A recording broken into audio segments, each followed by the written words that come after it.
أعوذ بالله من الشيطان الرجيم پناہ مانگتا ہوں میں اللہ کی شیطان مردود سے۔ بسم الله الرحمن الرحيم شروع اللہ کا نام لے کر جو بڑا مہربان نہایت رحم۔ إن الحمد لله نحمده ونستعينه ونستغفره ونؤمن به ونتوكل عليه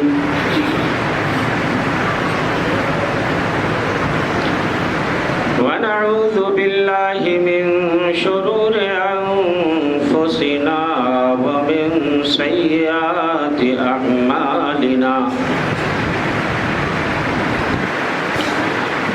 من يهده الله فلا مضل له ومن يضلله فلا هادي له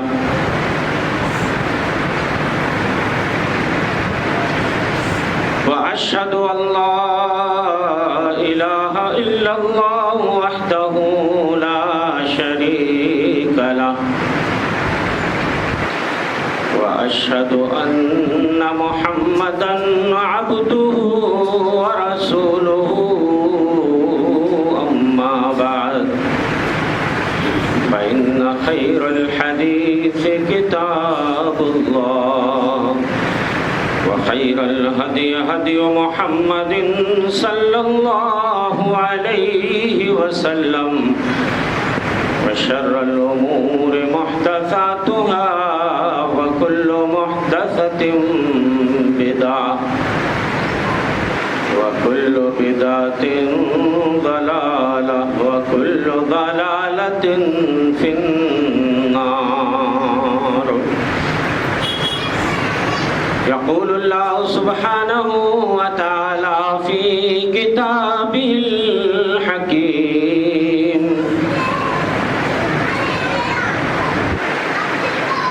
وإن يمسسك الله بضر فلا كاشف له إلا هو وإن يردك بخير فلا راد لفضله وقال النبي صلى الله عليه وسلم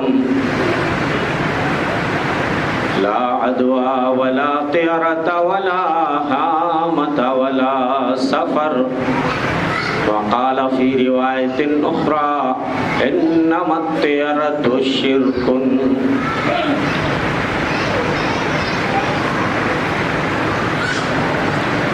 یہ مقصد ہے کہ دنیا سے جہالت دور ہو جائے یہ مقصد ہے کہ دنیا سے جہالت دور ہو جائے کلام اللہ سے لوگوں کا دل پر نور ہو جائے یا الہی جب تلک جسم میں میرے جان رہے تیرے صدقے تیرے محبوب پہ قربان رہے کچھ رہے یا نہ رہے پر یہ دعا ہے عاجز کچھ رہے یا نہ رہے پر یہ دعا ہے عاجز نزا کے وقت سلامت میرا ایمان رہے۔ تمام تعریفیں حمد و ستائش کبریائی اور بزرگی عظمت و جلالت صلی اللہ تبارک و تعالیٰ کے لیے لائق و سزاوار ہے جو سارے جہانوں کا خالق و مالک ہے مربی اور پالنہار ہے۔ بعدہ بے شمار درود و سلام نازل ہو اس کے آخری نبی و رسول جناب محمد مصطفیٰ صلی اللہ علیہ وسلم پر۔ حضرات، اسلام ایک نہایت ہی پاکیزہ، سادہ، صاف شفاف اور سہل مذہب ہے۔ اس کی تعلیمات، اس کے احکامات بالکل واضح ہیں، جس میں کوئی پیچیدگی نہیں، اور ان احکامات پہ عمل کرنے میں کوئی دشواری نہیں۔ لیکن افسوس کہ مسلمانوں نے اس قدر اسلام کے رخ تاباں کو داغدار کیا ہے اور اس کے صاف شفاف چہرے کو مسخ کیا ہے اور اس کی شبیہ بگاڑنے کی جو کوشش کی ہے وہ لائق افسوس ہے۔ لوگ اسلام کی تعلیمات اور اس کے واضح احکامات کو چھوڑ کر کے توہمات، خرافات اور روایات کے چکر میں پڑ گئے۔ حقیقت خرافات میں کھو گئی، یہ امت روایات میں کھو گئی۔ اس قدر لوگوں نے بدعتیں ایجاد کر لی ہیں اور سنتوں کو ترک کر دیا ہے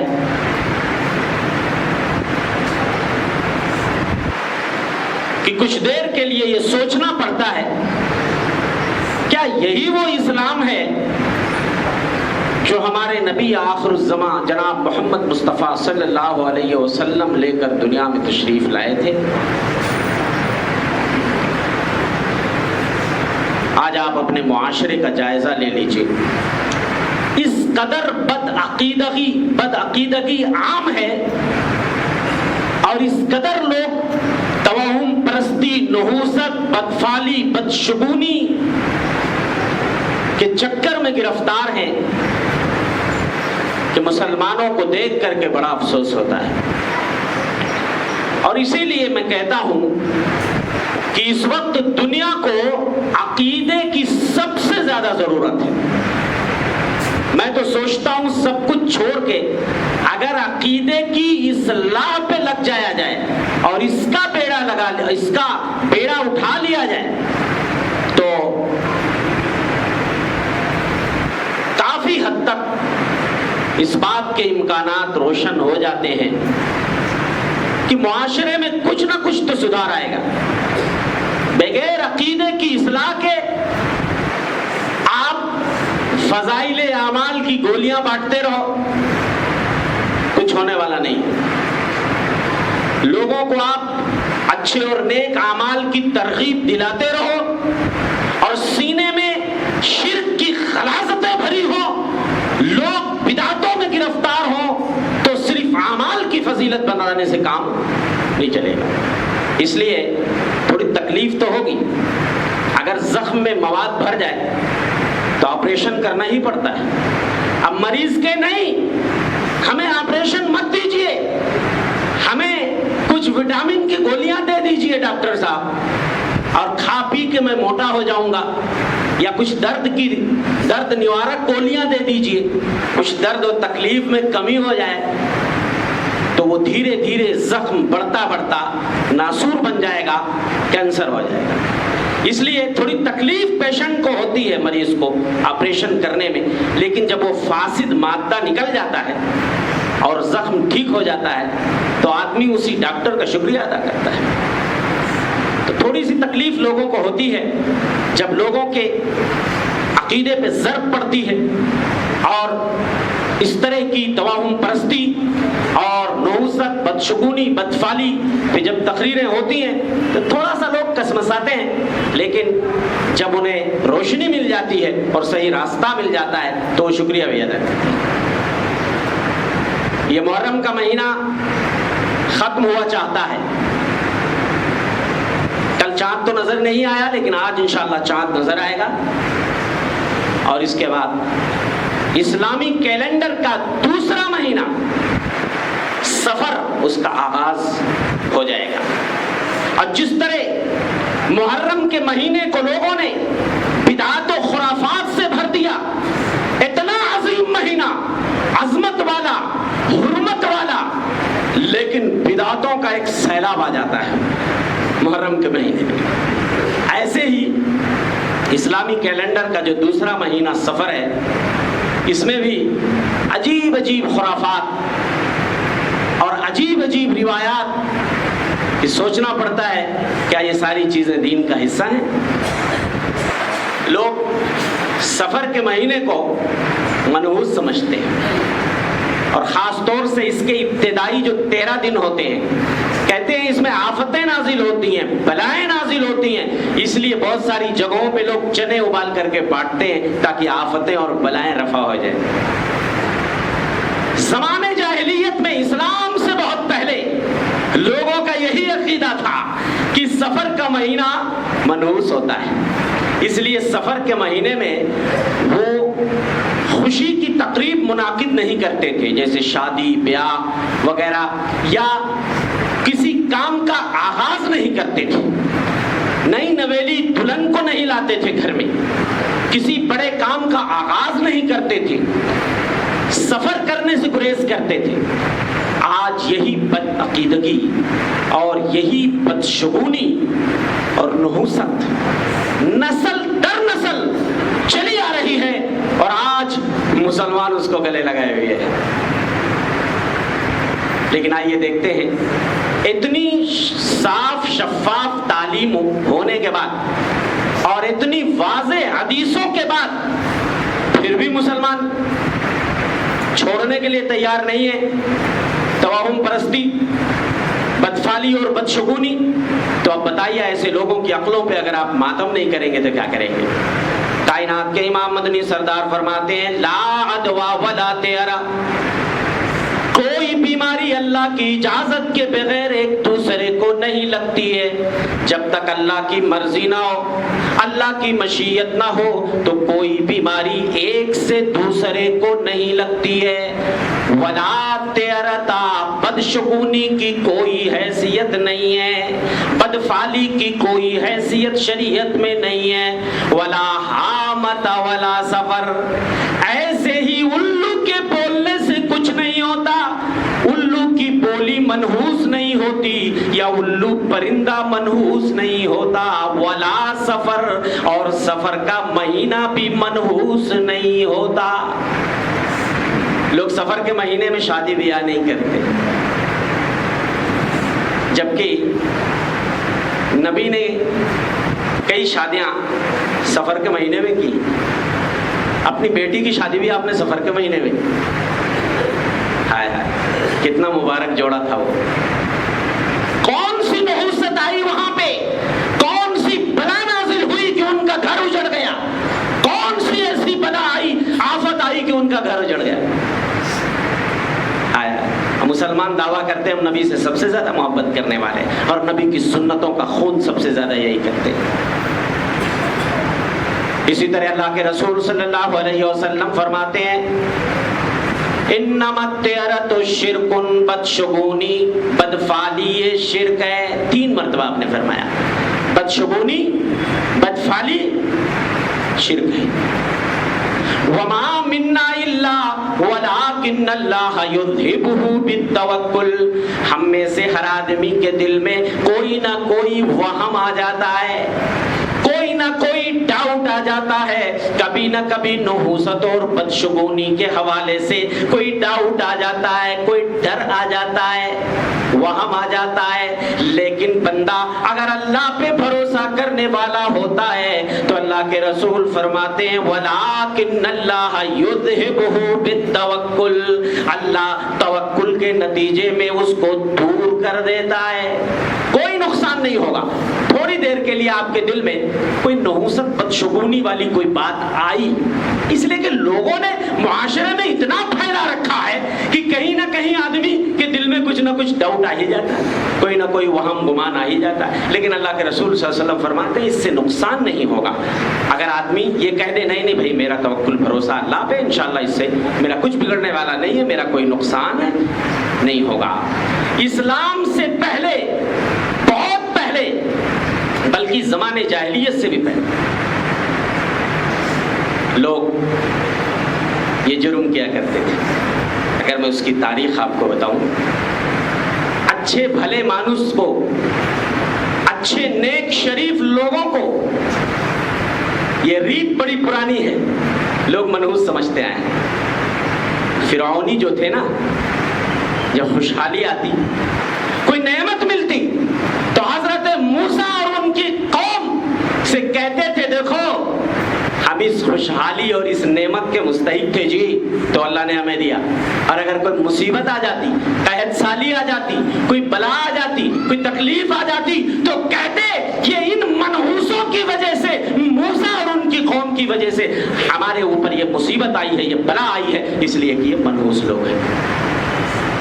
قرآن نے اس کا نقشہ کھینچا ہے۔ فَإِذَا جَاءَتْهُمُ الْحَسَنَةُ قَالُوا لَنَا هَٰذِهِ، ان فرعونیوں کو جب کوئی خوشحالی، کوئی نعمت ملتی تھی، کوئی بھلائی ملتی تھی، تو کہتے تھے لَنَا هَٰذِهِ، ہم اس بھلائی کے مستحق تھے، ہمارا حق تھا کہ یہ بھلائی ہمیں ملتی، اس لیے کہ اللہ ہم سے خوش ہے، اس لیے اس نے یہ نعمت ہمیں عطا کی ہے۔ وَإِن تُصِبْهُمْ سَيِّئَةٌ يَطَّيَّرُوا بِمُوسَىٰ وَمَن مَّعَهُ، اور اگر کوئی مصیبت آ جاتی تو موسیٰ اور ان کی قوم کے لوگوں پر اس کو ڈال دیتے اور انہیں منحوس قرار دیتے تھے۔ اللہ نے فرمایا انما طائرهم عند اللہ، ارے ان کی بدشگونی کا سبب تو اللہ کو معلوم ہے، یہ تو تقدیر کا حصہ ہے کہ کبھی مصیبت آتی ہے، کبھی خوشحالی آتی ہے، کبھی نعمت ملتی ہے اور کبھی نقمت آتی ہے۔ یہ تو اللہ ہی جانتا ہے کہ کس کو خوشحالی عطا کرنی ہے اور کس کو بدحالی سے دوچار کرنا ہے، یہ تو اللہ کو پتہ ہے۔ یہ کہہ دینا کہ فلاں کی وجہ سے فلاں منحوس ہے، ہاں، اور اس سے بھی پہلے اور اس کے بعد دیکھیے یہ سلسلہ چلا آیا۔ ہمارے نبی کے ساتھ بھی مدینے کے منافقوں نے اور یہودیوں نے یہی برتاؤ کیا۔ جب کوئی نعمت آتی تھی تو کہتے تھے اللہ کی طرف سے، اور جب کوئی مصیبت آتی تھی تو کہتے یہ محمد اور ان کے ساتھیوں کی وجہ سے یہ بلا آئی۔ قرآن نے اس کا نقشہ کھینچا۔ وَإِن تُصِبْهُمْ حَسَنَةٌ يَقُولُوا هَٰذِهِ مِنْ عِندِ اللَّهِ، جب مدینے کے منافقوں کو کوئی بھلائی ملتی تھی تو کہتے تھے یہ تو اللہ کی طرف سے آئی ہے۔ وَإِن تُصِبْهُمْ سَيِّئَةٌ يَقُولُوا هَٰذِهِ مِنْ عِندِكَ، اور جب کوئی مصیبت آتی تھی تو کہتے تھے او محمد یہ تمہاری وجہ سے آئی ہے۔ قُلْ كُلٌّ مِّنْ عِندِ اللَّهِ، اے نبی کہہ دیجئے ہر چیز اللہ کی طرف سے ہی آتی ہے، چاہے وہ مصیبت ہو، چاہے وہ تکلیف ہو، یا کوئی نعمت اور خوشحالی ہو، ہر چیز اللہ کی طرف سے آتی ہے۔ وَلَٰكِنَّ أَكْثَرَ النَّاسِ لَا يَعْلَمُونَ، اکثر لوگ سمجھتے نہیں ہیں۔ اب سوچئے کہ نبی کی پیاری امت بھی اگر یہی جرم کرنے لگے، ہمارے وہاں اتنا لوگوں کا عقیدہ پھسا ہو چکا ہے، اتنا کمزور ہو چکا ہے، اللہ پہ توکل اور بھروسہ لوگوں کا اتنا کمزور ہو گیا ہے، آج بھی اگر کسی کے مڈیر پہ، گھر کے مڈیر پہ الو بولنے لگتا ہے تو لوگ ڈر جاتے ہیں۔ صاف حدیث کہہ رہی ہے الو کے بولنے سے کچھ نہیں ہوتا، یہاں آدمی رضائی میں دبک جاتا ہے اور گھر کے کونے میں چھپ جاتا ہے کہ کوئی بلا آنے والی ہے، ہمارے گھر پہ الو بول رہا ہے۔ اور یہی نہیں، زمانے جاہلیت میں جہاں الو کو لوگ منحوس سمجھتے تھے، کوے کی بولی کو بھی لوگ منحوس سمجھتے تھے، کوے سے بھی لوگ بدشگونی لیتے تھے۔ حافظ ابن حجر رحمۃ اللہ علیہ نے فتح الباری میں لکھا ہے کہ زمانے جاہلیت میں لوگ کوے کے بولنے سے بھی یہ بدفالی لیتے تھے۔ کوا اگر 2 بار کائیں کائیں کرتا تھا تو کہتے آدن بخیر، کوئی بھلائی آنے والی ہے، اور 3 بار بولتا تو کہتے آدن بشر، کوئی برائی آنے والی ہے۔ ہمارے وہاں تھوڑا سا بدل دیا گیا، کوا اگر گھر پہ بول رہا ہے تو عورتیں کہتی ہیں کوئی مہمان آنے والا ہے۔ وہ کوا کیسے اس کو معلوم ہو گیا کہ بھئی گھر پہ مہمان آنے والا ہے؟ یہ حال ہے۔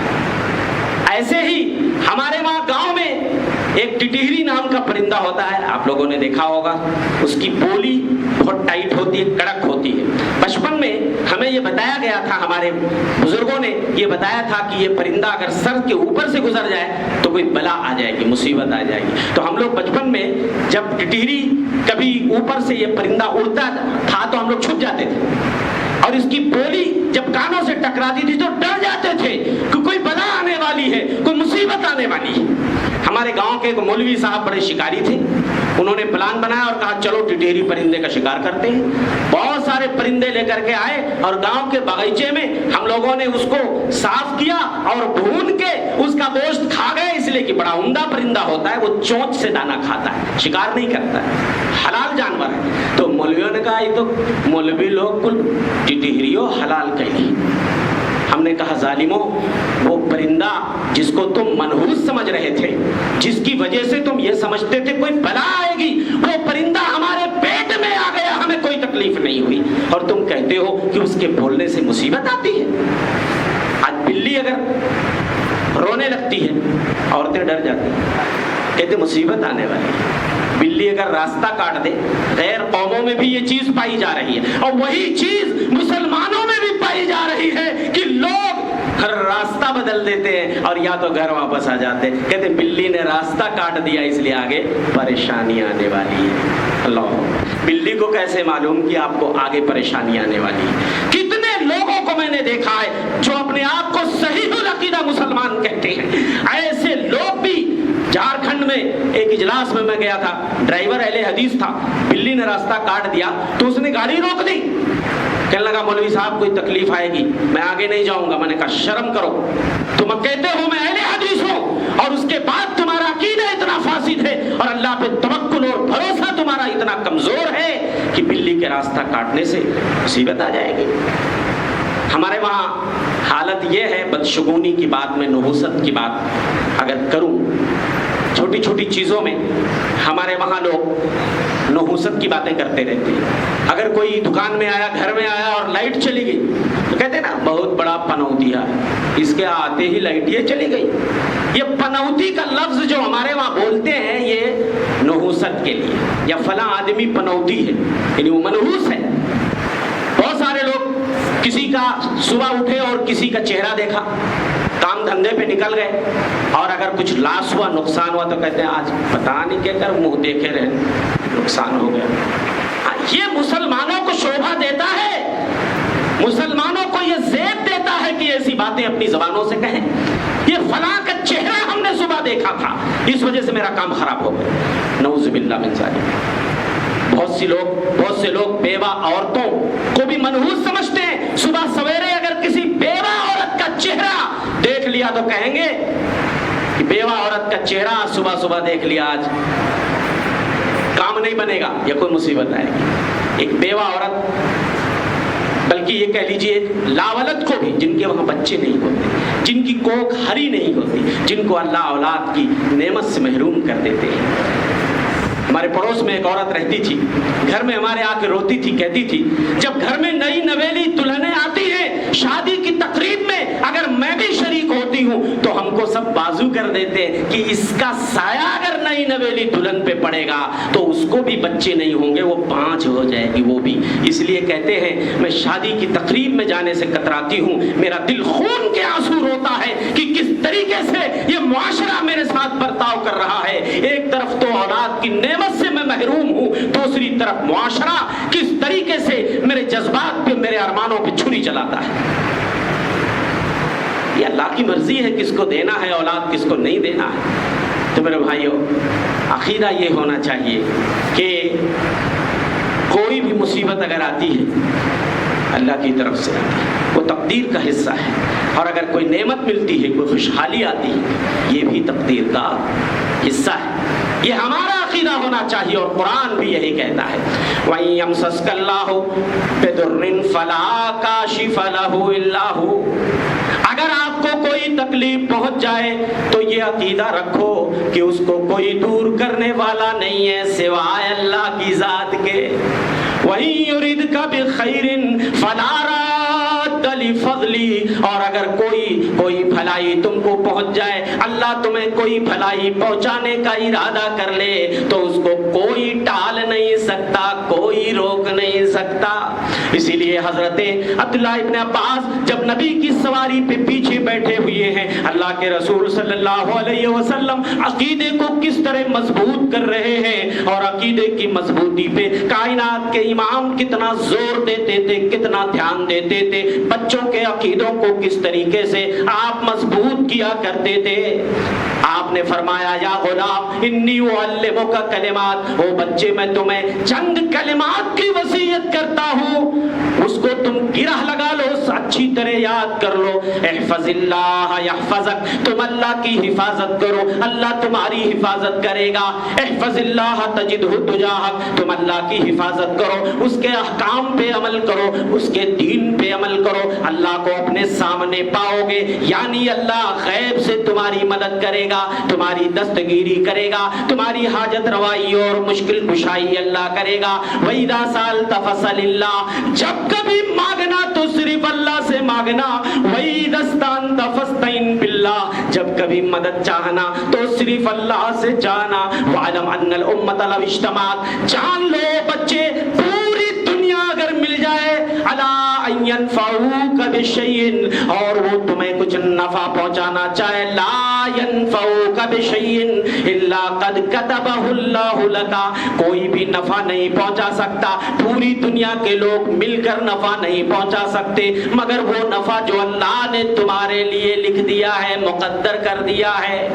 وَاعْلَمْ أَنَّ الْأُمَّةَ لَوْ اجْتَمَعَتْ عَلَىٰ أَن يَضُرُّوكَ بِشَيْءٍ، اور جان لو پوری دنیا مل کر کے اگر تمہیں کچھ نقصان پہنچانا چاہے تمہارا بال بیکا نہیں کر سکتی، تمہیں ذرہ برابر بھی نقصان نہیں پہنچا سکتی۔ الا قد كتبه الله عليك، مگر وہی تکلیف جو اللہ نے تمہارے لیے مقدر کر دی ہے، تمہاری تقدیر میں جو تکلیف لکھ دی گئی ہے کوئی بھی اس کو روک نہیں سکتا، وہ تکلیف آ کے رہے گی۔ اور جان لو بیٹے کہ صحیفے بند کر دیے گئے، جو تقدیر جس کتاب میں لکھی ہوئی ہے اس کے پنے بند کر دیے گئے اور قلم توڑ دیا گیا، اس کی روشنائی سوکھ گئی، اب کچھ نہیں ہو سکتا۔ اس لیے ہمارا تو یہ عقیدہ ہونا چاہیے میرے بھائیوں، وہ اللہ کی ذات جو اس قدر پاورفل ہے، اس قدر طاقتور ہے اور اس قدر شکتی اور پاور والی وہ ذات ہے، لوگ اس پہ بھروسہ نہ کر کے میرے بھائیوں کمزور سہارا تلاش رہے ہیں، بودا سہارا تلاش رہے ہیں۔ میرے بھائیوں یاد رکھو، اگر کسی کو اللہ پکڑ لے کوئی اس کو رہائی نہیں دلا سکتا، اور کسی کو اللہ اگر رہا کر دے کوئی نہیں پکڑ سکتا، کسی کو اللہ اگر امیر کر دے، بادشاہ کرنا چاہے کوئی روک نہیں سکتا، اور اگر پل بھر میں اللہ کسی کو سڑک پہ لانا چاہے، کسی کو غریب کرنا چاہے، فقیر کرنا چاہے تو کوئی بھی روک نہیں سکتا۔ گدا کو بادشاہ یا بادشاہوں کو گدا کر دے، میرے مولا تو جب چاہے کسی کو کیا سے کیا کر دے۔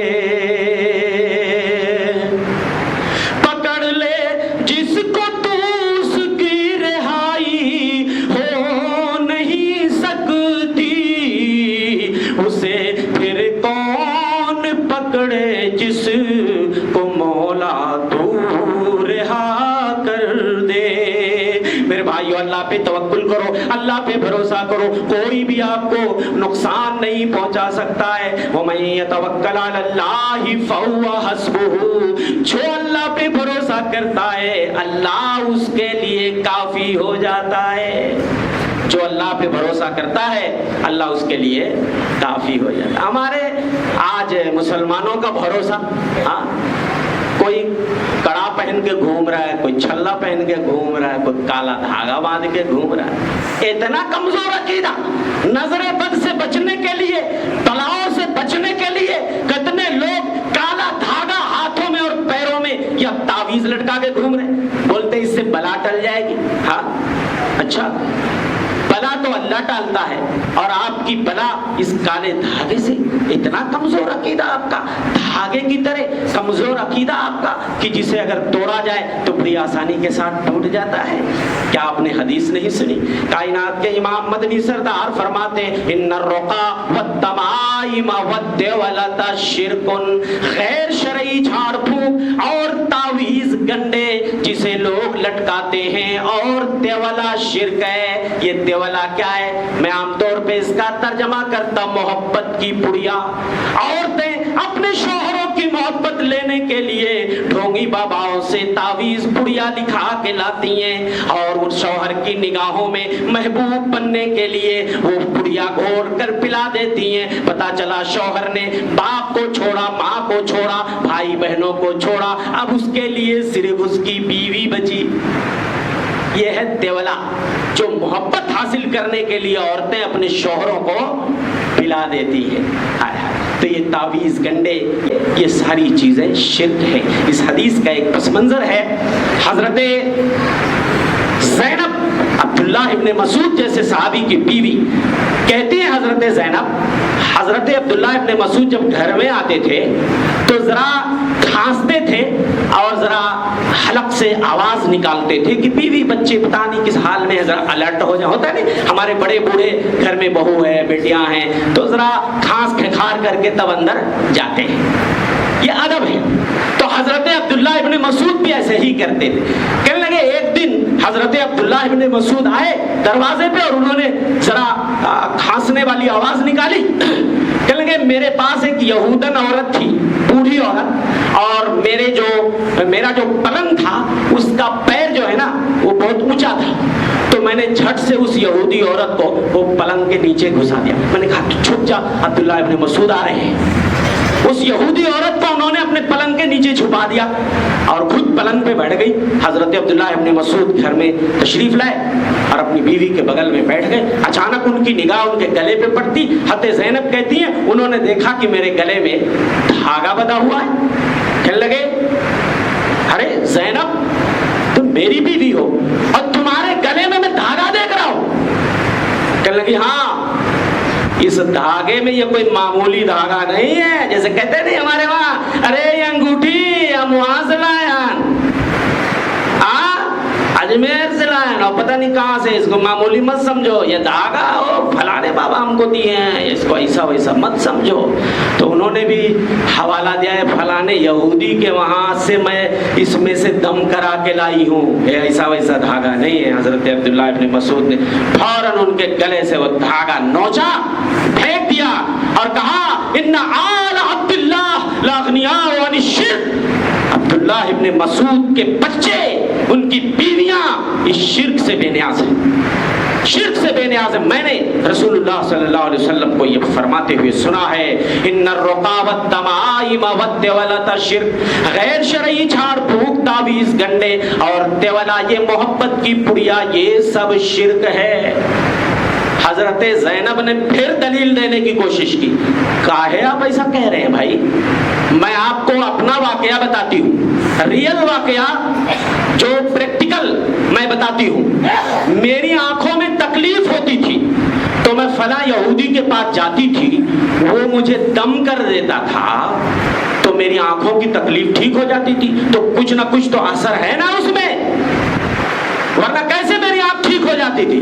حضرت عبداللہ ابن مسعود نے کہا او میری بیوی کتنی بھولی ہو تم، ارے تمہیں یہ بھی معلوم نہیں کہ دراصل اس یہودی کے پاس شیطان ہے، اور وہی شیطان کو وہ بولتا تھا اس کی آنکھوں میں کچوکے لگاؤ، تب تمہاری آنکھوں میں تکلیف ہوتی تھی۔ یہودی کہہ دیتا شیطان کو اپنا ہاتھ کھینچ لے، جب وہ اپنا ہاتھ کھینچ لیتا تو تمہیں آرام لگتا، تمہیں ایسا لگتا کہ اس دھاگے کی وجہ سے، اس کے جھاڑ پھونک کی وجہ سے تمہیں تکلیف تمہاری دور ہوئی ہے۔ ایسا کچھ نہیں ہے۔ ارے میں نے نبی کو کہتے ہوئے سنا ہے اگر کوئی بھی تکلیف آپ کو ہے، کوئی بھی پریشانی ہے، آؤ نبی تمہیں دعا بتا رہے، اللہم رب الناس، اے اللہ جو سارے جہانوں کا رب ہے، اللہم رب الناس اذھب الباس اشفی انت الشافی لا شفاء الا شفاؤک۔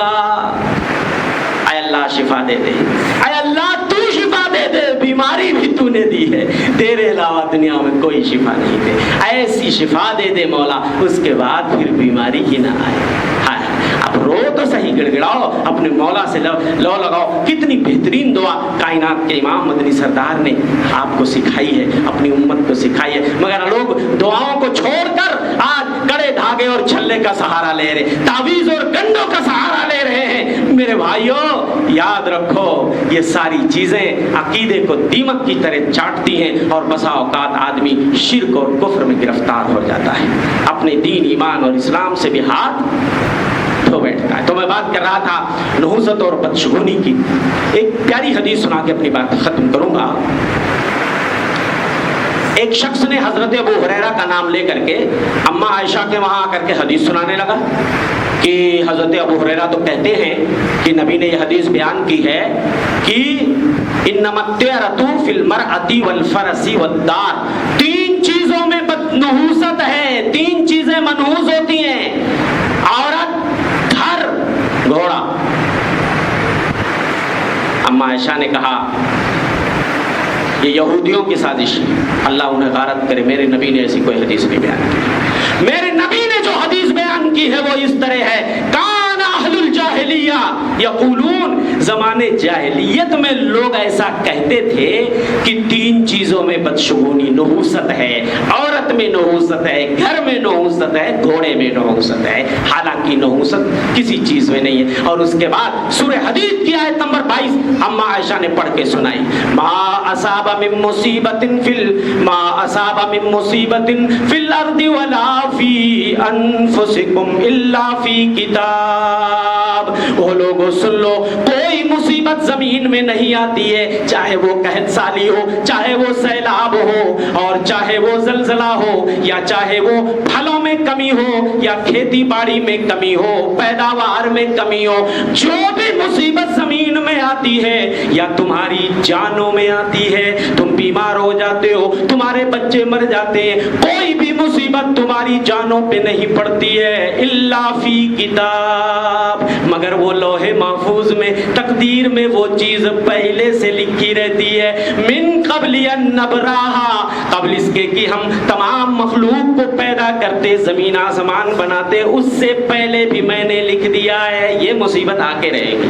جو تقدیر میں لکھی ہے تو ہمیں صبر کرنا چاہیے اور اللہ سے اچھی امید رکھیے، حسن ظن رکھیے، اس لیے کہ اللہ تعالیٰ فرماتا ہے انا عند ظن عبدی بی، بندہ میرے بارے میں جو گمان رکھتا ہے میں اس کے گمان کی طرح اس کے ساتھ برتاؤ کرتا ہوں۔ یہ آپ گمان رکھیے اپنے اللہ کے بارے میں کہ اللہ مصیبت بھی تو نے دی ہے، اللہ اس کو ڈالے گا بھی تو، اور اے اللہ ہر نعمت تیری طرف سے ہی آتی ہے۔ تو میرے بھائیوں اللہ کے رسول فرماتے لا یموتن احدکم الا وهو یحسن الظن باللہ، دنیا سے کوئی نہ جائے مگر اس حال میں کہ اللہ کے ساتھ اچھا گمان ہونا چاہیے، اور اپنے دین ایمان عقیدے کو بچانے کی فکر کرو میرے بھائیوں۔ اس لیے میں کہتا ہوں ایک ابھیان چھیڑ دینا چاہیے عقیدے کی درستگی کے لیے، جہاں بھی علماء جائیں، خطبہ جائیں، دعات مبلغین جائیں، سب سے پہلے عقیدہ سکھاؤ۔ عقیدہ نہیں ہے تو کچھ نہیں ہے، عقیدہ درست نہیں ہے تو ساری محنتیں بیکار، حقارت اور رائے گاں چلی جائیں گی۔ تو میرے بھائیوں اللہ سے دعا کرو کہ مولا ہمیں پوری زندگی اللہ توحید پہ، ایمان پہ قائم رکھے، اور اللہ مرتے دم بھی ہمارا ایمان سلامت رہے۔ غرور مت کرو کہ ہمارا ایمان تو بڑا مضبوط ہے، ہمیں ڈرنے کی کاہے ضرورت ہے۔ ٹھیک ہے ایمان مضبوط ہے، بڑی اچھی بات، لیکن ڈرنا چاہیے۔ حضرت سفیان ثوری کے بارے میں آتا ہے ایک رات بہت روئے، صبح ہوئی تو ان سے کہا گیا یا ابا عبداللہ لعلک تبکی علی الذنوب، شاید آپ کے پاس گناہ بہت ہے، شاید آپ اپنے گناہوں کی وجہ سے رو رہے ہیں نا، کہ آپ کے پاس گناہ بہت ہیں، پتہ نہیں اللہ معاف کرے گا۔ ایک تنکا اٹھایا اور کہا میرے گناہ تو اس تنکے سے بھی حقیر ہے میری نگاہوں میں، ولکنی اخاف ان یسلب منی ایمانی عند الموت، ارے میں ڈر رہا ہوں کہ موت کے وقت کہیں میرا ایمان نہ کھینچ لے میرے دل سے، میری توحید نہ چلی جائے، میں اس لیے رو رہا ہوں، میں گناہ کی وجہ سے نہیں رو رہا ہوں۔ تو اللہ سے دعا کیجیے اللہ کہ آخری وقت تک اللہ ہماری ایمان کو سلامت رکھے، ہماری توحید کو سلامت رکھے۔